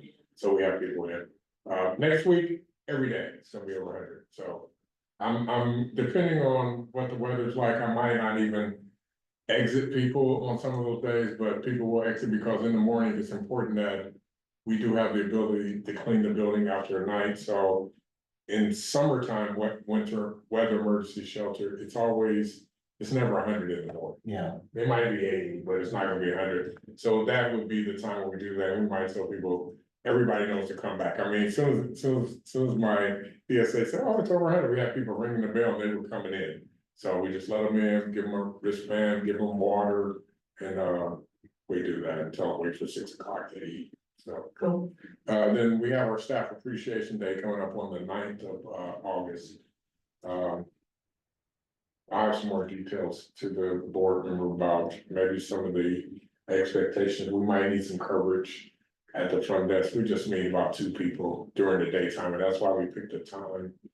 I think it's from 2 to 4 or 1 to 4, I forget the time. I think it's 1 to 4, 1 to 4. I think. Oh, Yeah, something like that. It's either 1 to 4 or 2 to 4 on the 9th. And we would all start off there, and then we might need coverage for the front desk. But it would be manageable just to have 1 or 2 people there to do that, so. it is Great. 1 to 4 p.m. 1 to 4, okay. I think that's all I have. All right. Operations committee. Don't know no, if we have anything. we or- haven't met since the last board meeting. Okay, Which we hadn't met. And gave a report and had a discussion, but we have not met since then, so okay, I'd say nothing to report. perfect. All right, then. Anything else on the advisory committee report? Liz, are you still getting the application forms for that? Yeah, and I think that you all are shared on that document, and I will make sure that you're on that. And if there's any special population that the individuals wanted to look for, that you want me to solicit some members in the Sure. community that fit that criteria, happy to start looking at that. And like I said, I won't know until they all meet and sit down and can decide that going forward. I just planted some seeds and just gave them some ideas, and I think this is gonna be, I think it's gonna be good. And I heard from 1 or 2 more people that were considering putting in applications, so hopefully at least one of them does, and we might get a new one pop up in there. We have had, since the 24th of June, we have had 5 applicants. Oh, So in 2 this past month, so. I just shared it with you. So you can see all, and you're on it, so you can see all those responses and. If we think that that fits those additional criteria, then we can move forward with those folks, so. Yeah, Sounds good. And I can send out an email, let you know when Thank we're you, Liz. planning on meeting again. I know the emails went out and they have to pick the day they wanna meet. So the emails went out to them to say, hey, here's the notes from the first meeting. What is your availability to meet this month? And so we'll see where that lands. and let me know, I know originally the advisory board, was to be. To advise the board, let me know if you want board member presence at the advisory board. Or if it's best to let the report out happen, I so. think in the beginning, it might be very good to kind of set the structure and to hear some of the expectations of the board. It's always good to get to know who the board is and who they're working with, so we can look at that also. I think that would be important. And Megan, I think, is the one who's been scheduling those meetings and doing that outreach, so we can get feedback from her from talking to them as well. Yeah, I didn't know if we wanted. The committee that was working on the advisory board to attend those or to leave it. Let that group form separately, so just let me know what you think is best and what that group kind of really wants to make sure it's a productive conversation. I'll let you know. Well, Right, any other business?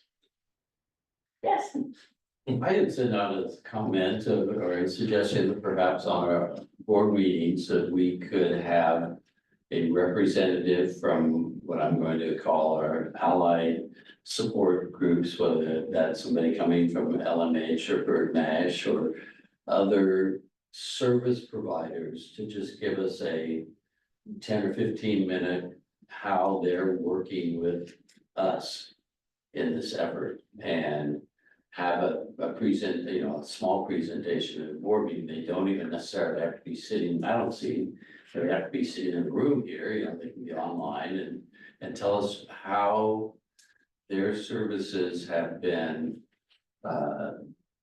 being accessed by our clients and what their successes are and where we might be able to enhance that work, because I mean, James, like you're talking about a lot of the services that we are dependent on for our clients are not provided by our staff. But it has to have a holistic approach there or we're not gonna get anywhere. So I'd like to have that as a consideration for meetings in the future to select 10 to 15-minute presentation from an agency or whether, Heartland's in the mix on that. And I don't know what your thought is in hearing something like that. If you go, well, who are we gonna have do it? It's not gonna add up to anything. I don't know. yeah, I mean, I think, but I also wanna make sure that there's space for, I'm sure some partnerships can be challenging. So making sure that there's spaces, say what's working, what's not working, and make sure that it's, that, but I think that's a great idea too, whether or not they present out, or if you just share. I mean, I don't know how many agencies are gonna have staff, for, I can put together maybe an email to my contacts, because I just got an email from Rachel. Yep. From Heartland to say, hey, is everything going all right? And I haven't answered yet, but I'm like, that's a wonderful gesture to do that. And so I was asking Kim, what are you saying? What do you feel about Heartland? What's our contacts been? Because I want to more informed, because I might know about it, but I don't. We have a lot of people in different places that do a lot of different things. So I have to talk to our case managers because they have a lot of contact and things like that through their clients going to Heartland. So that might be something I can put together to just send out an email to say, if you have any feedback, please provide it. I'll share with our board during our meetings. If you want to participate, you're always welcome. We can have an open format where it could be community partners on our agenda if that's something that you want. and I need to look at it from a systems perspective of, this is what our integration and partnerships from a healthcare lens. is this integrated in partnership from a behavioral health lens? This is our housing partnerships, and just kind of looking at it from kind of the continuum of care might be neat to do, and so, you know, maybe not partner by partner, but just, you know, Right. what's the partnership that we have with the housing authority, you know, kind of looking at that lens, I think would be great. I'd love to see that. Yeah. That's a And great I do idea. know that next two Wednesdays, Wellness Wednesday, and there will be quite a few organizations and others tabling for the palette. Yeah, over The at the palette village. village, and so that will be something also to talk about the community networks and partnerships that are working within the systems in Lawrence Community Shelter. So say just a little bit more about that. That's at the Pallet Village. That's right, maybe Lexi can Yeah. evaluate or to elaborate more on here, but Daycare Center will be there, and Will will be there, and other organizations. Will be at the village with like tabletop. and And the clinic, Very similar to what was done. on- It is. across It's from Wellness Denver. Wednesdays, yeah. No, it's what we do on Wellness Wednesday. Okay. She'll be at the shelter this month, it's gonna be at the village. This is our first month having the clinic over at the village, I so, see. so that's exciting and getting to hopefully connect with So more folks over there. it's just Heartland. No, we It's have a the lot of Douglas community County partners. Department. Different community partners. It's the Douglas County Health Department, with their mobile health clinic. That was the start of Wellness Wednesdays, was that primary partnership with them. And then I think for this month at the village, we will have representatives from the Willow and the Care Center, to start having conversation folks and kind of, get feedback from what kind of classes people want to have, and talking about healthy relationship classes coming up and support groups there. And then we'll also have, I know the Women's Voter League and NAACP branch is doing voter registration to help people get registered to vote at the village. I think the public library might bring their bookmobile again, so a fun one for people to get books. And then I think for our health partners, I think possibly, I'm not sure which ones were confirmed.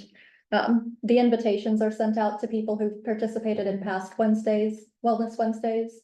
And so not everybody comes every month, but the partners that are able to come do come. And so we've had Heartland Radak, we've had Bert Nash at Wellness Wednesday.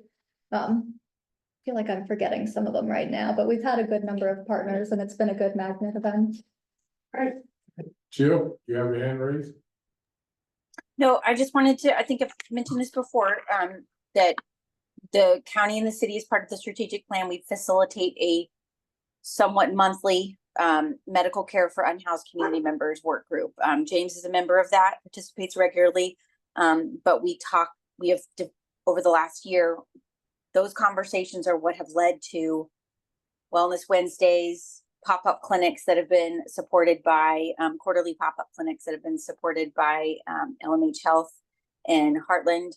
And we continue to challenge that group to step up to the challenges of meeting the health needs, behavioral health, physical health, and emotional health recovery supports of this population in different spaces. So I'm thrilled to hear that it's going to be at ballot, but I think, we're going to keep, Misty and I are going to keep challenging that group to expand the reach and the way that those kind of opportunities can serve as outreach opportunities at the shelter and in the community.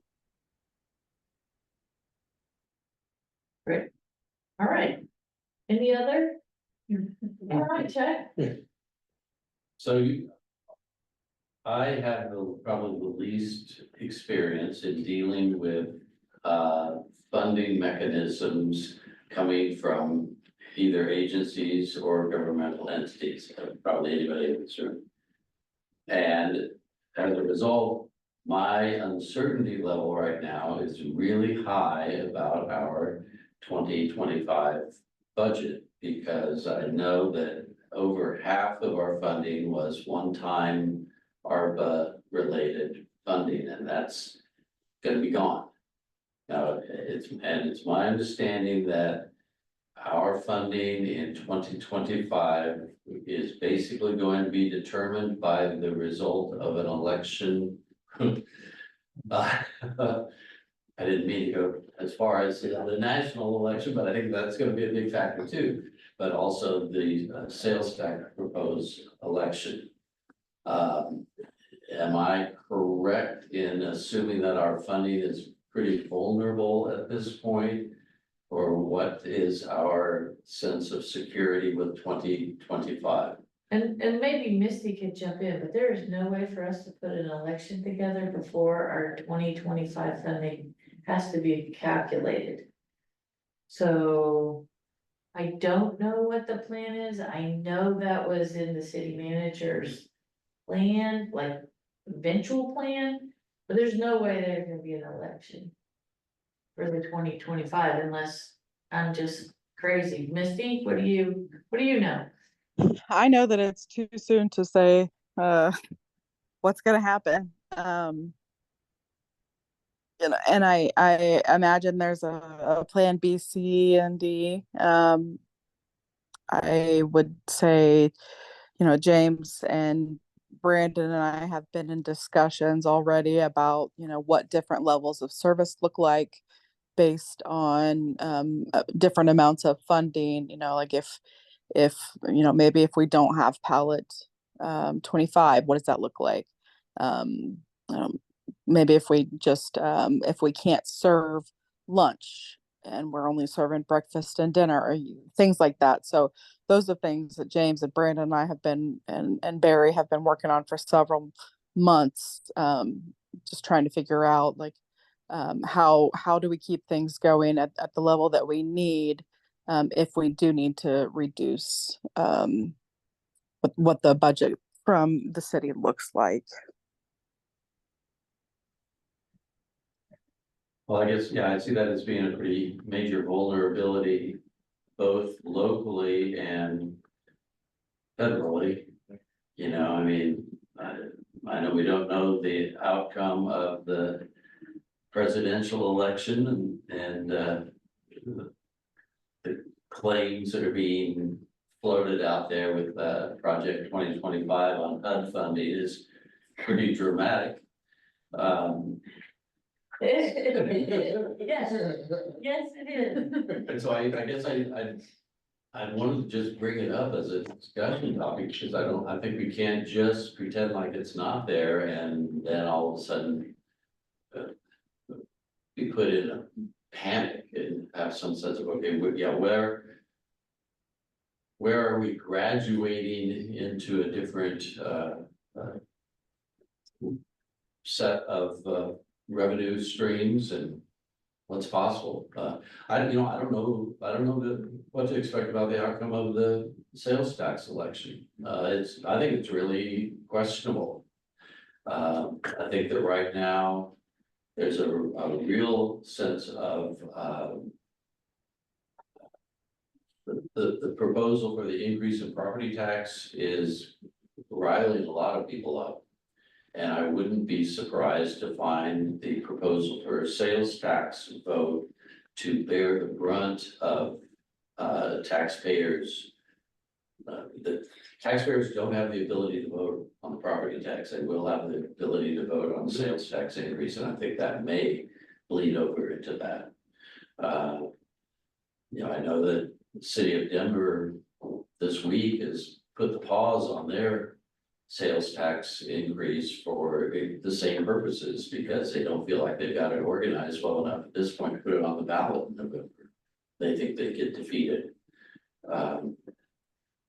And I don't know, it's a real question mark in my mind of how, as an organization, are we situated to respond if one or the other of those two scenarios come about. I mean, we're talking about a response we have to have in 5 months, right? Right. It'll be upon us and just something that I have uncertainty about, and that's why I was turning to each one of you.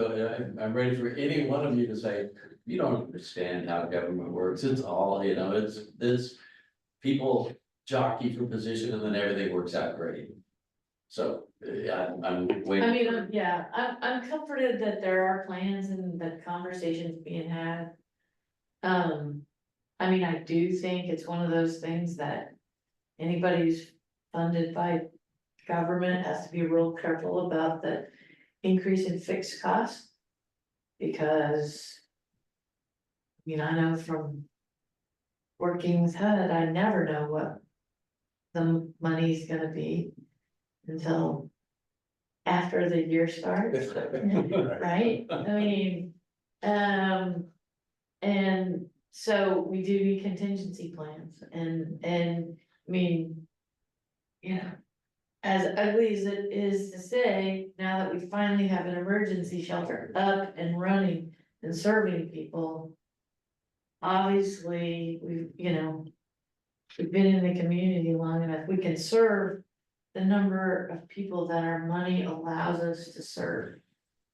And that's just really the bottom line, and so we'll have to. And maybe what would be really great is that's gonna be an item on the agenda about kind of where are those talks going? Because in another month, we'll know what the city commission decides. And we'll know if cause there's no way to get our election ready by November to get that on the ballot. I can't even see that happening, right? But so it may be 26 that goes on, I don't know. But we know what that is and we know what, right, you'll have to identify what we could or couldn't do if we don't have X number of dollars. And here's another, off on tangent thought, but you're referencing it in one of the reports in terms of the question about handoffs from other communities. And your comment that yes, we have people that have come in from other counties because they've been told you will find a good place here. And I don't know that we have within the state. I believe the state does regard indigent, what is it, the terminology, indigent care or indigent health care or something of that sort is ultimately the responsibility of each county. Do we have the ability within the organization that we have crafted to say that for $80 a day, Jefferson County shouldn't worry about establishing their own shelter and services, but we have the capacity to provide those services. We have and attend to those needs for $80 a day. Jefferson County pays us $80 a day for that resident that's now in Douglas County. I mean, I think there's trade-offs that go on within different governmental agencies. Obviously, people get moved from one jail in one county to another, depending upon capacities and things like that. If we have the capacity in Douglas County and we've built it up and have done a good job with that, can we contract out those services to other counties? And do we have ability? I don't think you could enforce, I would highly question how you could even enforce that with those counties. I don't have a think lot of questions. Yeah, I don't think that's something that we would ever want to even try to do, because then we would just get flooded. And so what we're working on right now is policies about what we will do when people are coming from out of area. And that's basically just giving them 3 days respite if they need it, and working with their community of origin and getting them back to where they're going. We are not servicing individuals long-term that cannot prove that they're residents. And that's going to start going into our contracts, because we just don't have the bandwidth to do that already. So we definitely don't want to encourage that. Yeah. Well, I understand that, but at the same time, I mean, I guess I look at DECA and just go, wow, this was an organization that was Douglas County. And now look how expansive they've become and how their services have expanded. And That's because they also have a state contract to provide services to folks across the state as well. So I think you have to look a little more carefully before making presumptions. The time is 7:30 and the So in other library words, is we need closing to at 8 make p.m. sure that we're We ask in the any patron needing legislature a in library this card to session. come to the accounts desk immediately, since we will stop issuing new cards in 15 minutes. Any children or teens needing help calling for a ride home should go to the children's desk now. Thank you. Can you go around it? Yeah, I got it. All right, There are some good resources on our website for anybody that's just seeking information about how to advocate for public policy that supports more affordable housing and supportive housing.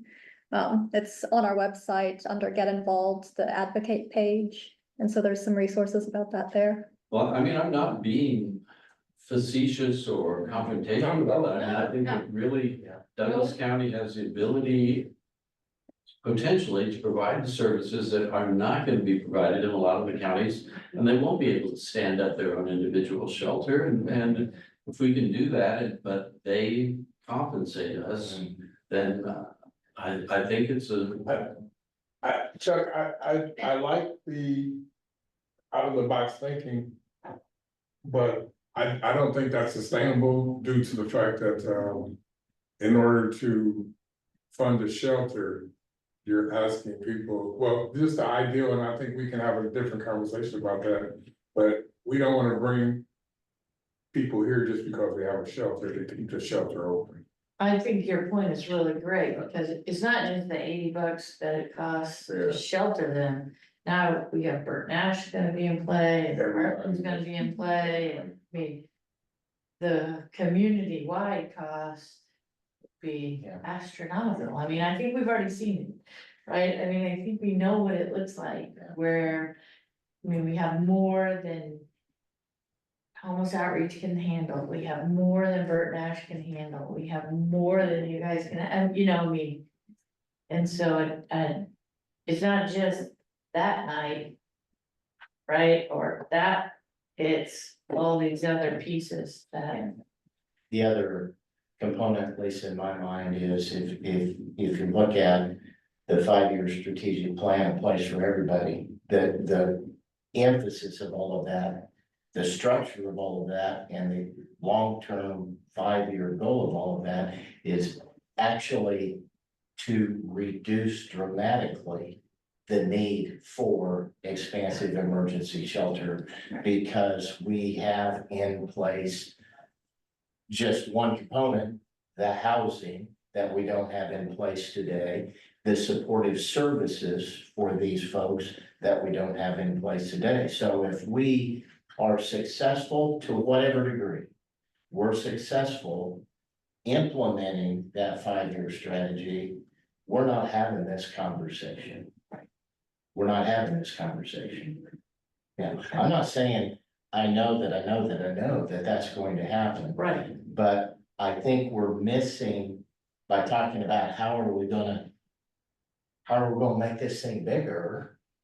How are we gonna make this emergency component bigger, when in fact, the bigger picture and the bigger plan is to be able to reduce it. Right. Because it just simply, people ask me all the time, well, if we get there, John, does that mean we don't need a Lawrence community shelter anymore? No, it doesn't. But you may be looking at a situation where, where we're challenged with 150 to 200 people today, we're only challenged with 20 to 30 people. And those are the ones that are entering, and hopefully won't be there very long. Right. So. Good goal. I wanted to add in also something that may offer more hope for some of that resource building at the resource capacity building at the state level, is just efforts through the Kansas Statewide Homeless Coalition. And that includes a network of not just homeless shelters, but also adjacent service providers throughout the states. And they've been talking about increased advocacy efforts at that state level. And they have a new, I think, Housing Action Advocacy Network, something like that. I'm not sure if I'm saying the name correct. But they're building more resources on that page as well. And so working with those state partners and being kind of the coordinator of that at the statewide coalition level, just to get better upstream policies and hopefully raise more awareness at the state legislative level. And maybe be able to unlock more resources and support and good policies at that level. So there's some good movement happening in that direction too. Well, I know it's kind of an idealistic question to pose in a state where we can't even get expanded Medicaid. Yeah. It's a good question. No, it's good, and I think it should be on our agenda. We need to talk about it. Yes. Plan for the best, prepare for the worst. Exactly. Excellent. So, All right, on that note, I'll take a motion to adjourn. I move to adjourn this meeting. I'll second that motion. All in favor? Aye. Anyone opposed? You scared me for a second, Rebecca. I thought you were opposing it. Maybe it was a delay. It's a state delay. Thank you. Thanks, everyone. I'll tell you what. Thank you. Yeah, I mean, I know